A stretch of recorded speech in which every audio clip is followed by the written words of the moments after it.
Yo, guys, we got some patch notes for tomorrow. So without further ado, here we go. We're just gonna get into it, okay? Peace, we'll see you.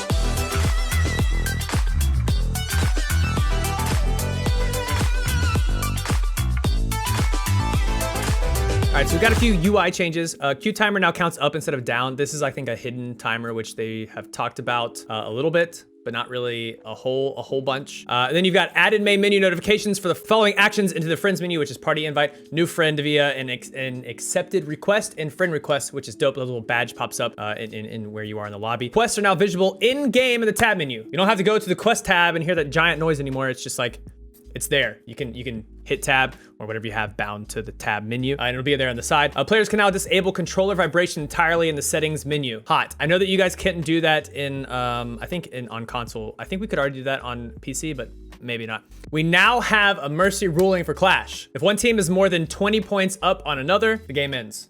So that's kind of dope because I know that happens quite often. It's a kind of a big gap, but still, I think that's kind of tight. This is actually tight. So the score needed to win a match now updates based on how many people remain in the game. So at the beginning, it was whatever the 2 times time, however many people. So it's like 8 and 8 or 9 and 9 or 4 and 4, 4 and 5, whatever, times 3. And that's just how many you had to get the whole time. So even if there was 9 and 9 to begin with and it became 51 points that you had to get to and everyone dropped out and it was a 2v2, then you still had to get those 51 points. Now it updates as the people leave. So the scoring will change as the game goes on if people leave the score, which is dope. I love that. They got rid of the shields that were on the bottom of the ground. There were some, not anymore. Amulets should always give mana on respawn in Clash. I didn't know this was a bug, but I'm glad they fixed it. So that's kind of dope. So we have an idea of exactly how many story and honor quests we have with how many rewards. We pretty much knew this if you just did the math with 3 story, 3 honor per week, and then you got 12 weeks. So we've got, with chapter 1, we're introducing 72 new story and honor quests and 50 levels of rewards along with a story that will delve into the origins of the Spellstorm. The story will be free, unlike the honor quest, which is bound to the chapter purchasing of the battle pass. You'll meet NPCs outside of the match who will help you uncover the mysteries and direct you on your quest, which is tight. I love, we saw a picture of this with, I think it was Quincy, where you get a little bit of his interaction with his background. Over the course of the chapter, the world itself will update with a few new gameplay elements as the story unfolds. Seth talked about this. We didn't really know what he means.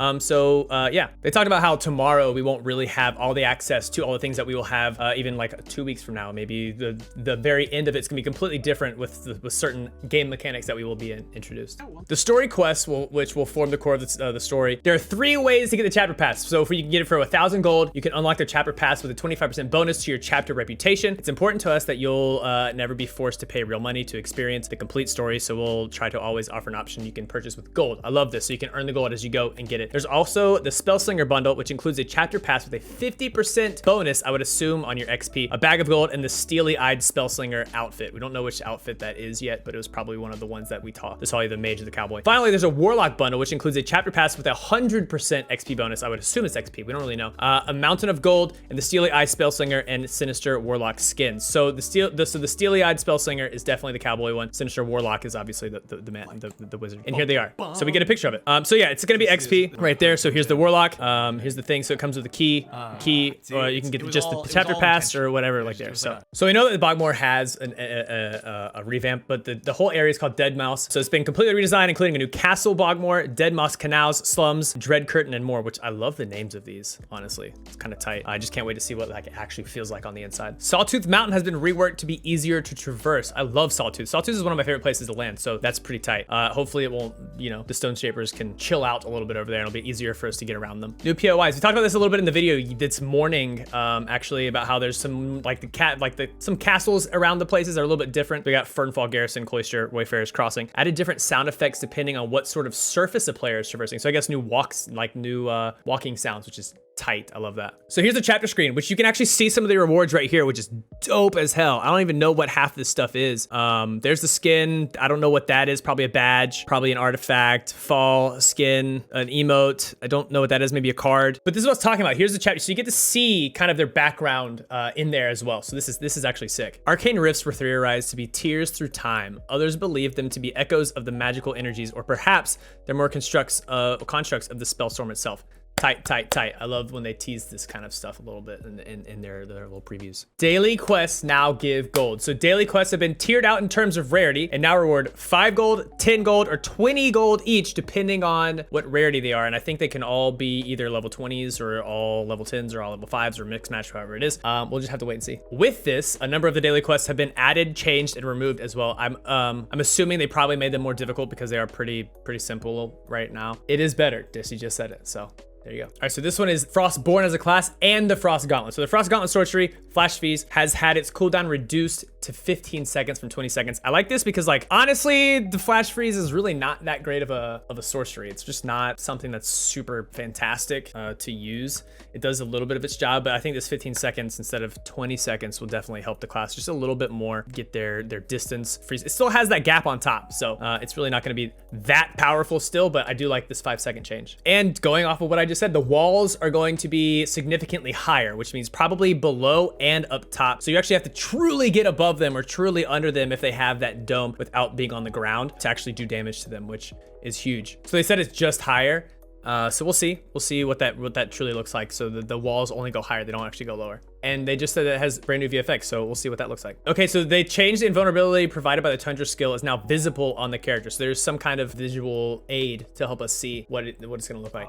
Icicle skills now also removes the mana cost for a fully charged Ice Lance to better reward players from committing to the long-held shot. So when you're in the air and you can get damaged heavy because you're just sitting there, a fully charged shot is gonna cost 0 mana. I don't like this change. We'll see how that goes. That sounds insanely scary. I'm not gonna lie to you. So it's not gonna be affected by that full overcharge. It's just the base charge. So you can get past that. So a full charged, that's gonna be insane. Okay, we got the lightning changes. Let's see what they are. Okay, come on. We've opted to just tone its damage down by 15 to 20% across the board. Holy, we finally have the lightning change. Whether it's what you wanted or not, it's changed. It's nerfed, like an actual nerf. So huge. I'm excited. I'm excited to not be just pelted by lightning constantly. It still might not be that much of a change. We'll have to wait and see, but I'm excited. So adjusted lightning spell damage downwards. So common is 5 to 7, was 6 to 8. Uncommon 6 to 8 was 6 to 10. Rare 6 to 9, nice, was 7 to 11. 7 to 9, 8 to 11. 7 to 10 was 9 to 12. So it might not seem like a lot, but when you've got multiple ripping through projectiles, it's gonna feel like more. Maybe not that much per bolt, but per mana charge, it's a lot more damage that's being taken off the top. So again, this is the Stone Gauntlet, not the Stone Shaper class. Spell remains one of the most damaging spells in the game, and while Just Jump is a popular meme counter, there are plenty of situations where that ends up not working out so well, and you end up being punished heavily without much resources. So we're making a few changes to Stone. Slightly reduce maximum height above ground at which Shockwave does damage. It often hard to tell if you've been being hit fairly or if there was latency or other factors in play,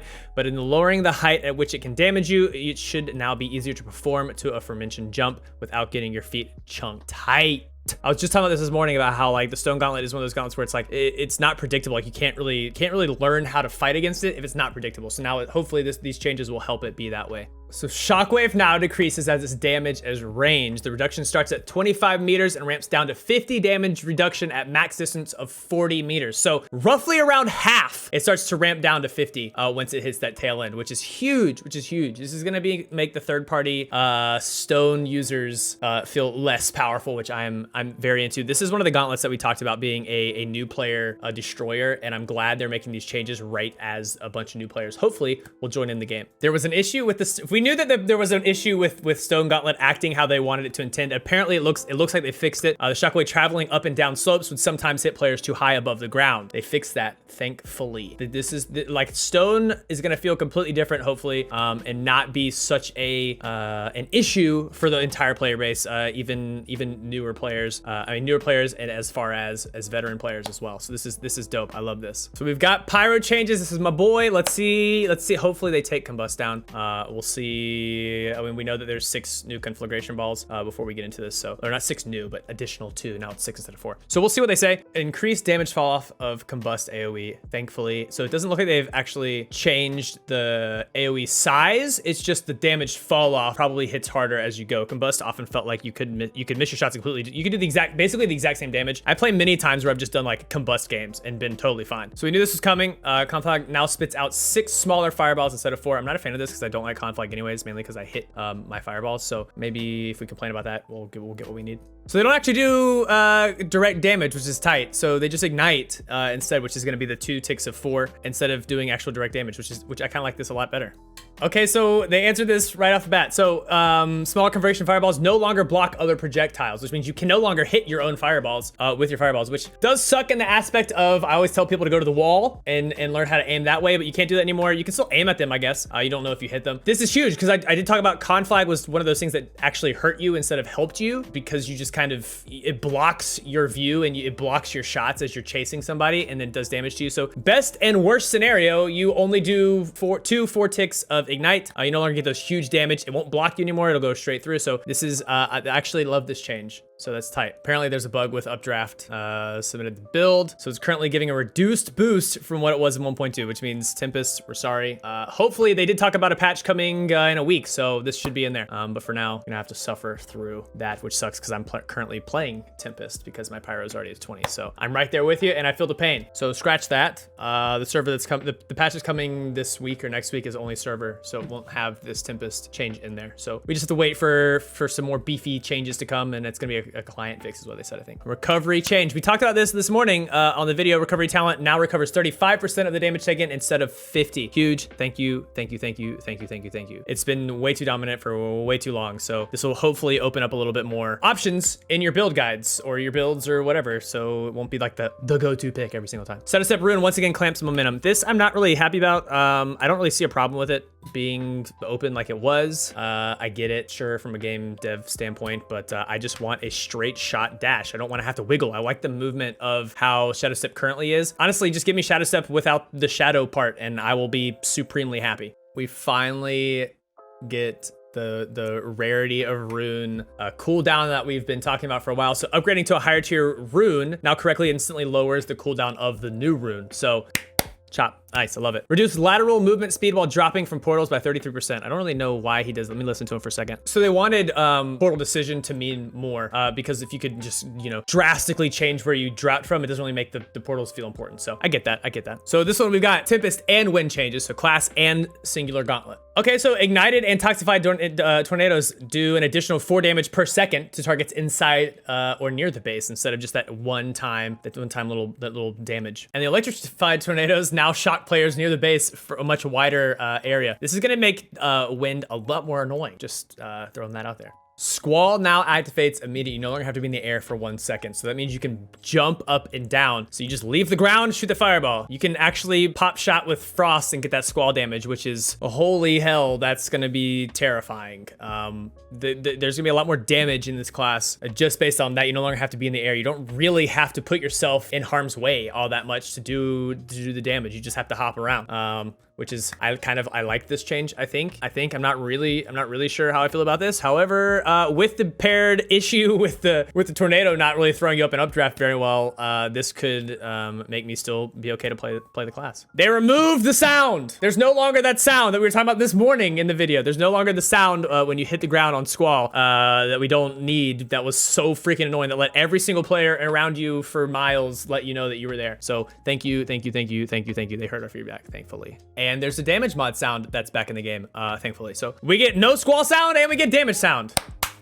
Cha-ching. And that is it. So there is no tox change of all the classes. They didn't change tox, but they did nerf Shadow Step, which in turn does affect how toxic is played. We've talked about this a few times. They don't like to change too many things that affect a certain one item. So they're probably going to just change Shadow Step, see how that affects with all the new changes around it, and then change that as we go. That was the patch notes. The game is tomorrow. The game comes out tomorrow. I guess chapter 1 comes out. The game's already out, duh. Chapter 1 comes out tomorrow. Guys, if you like this kind of video, which we will do, we'll do it every time, but even if you do like it and you just want to tell me, please put it in the comments. If you already do subscribe, I appreciate you. Throw a like, please. If you don't, hit the button. Like, there's no reason to not hit the button. So, I mean, I guess there is if you don't really like me, which is totally fine. If you don't like me, then don't hit the subscribe button. But, you know, if you want some more news in your life, some Spellbreak news, toss a subscribe, you know.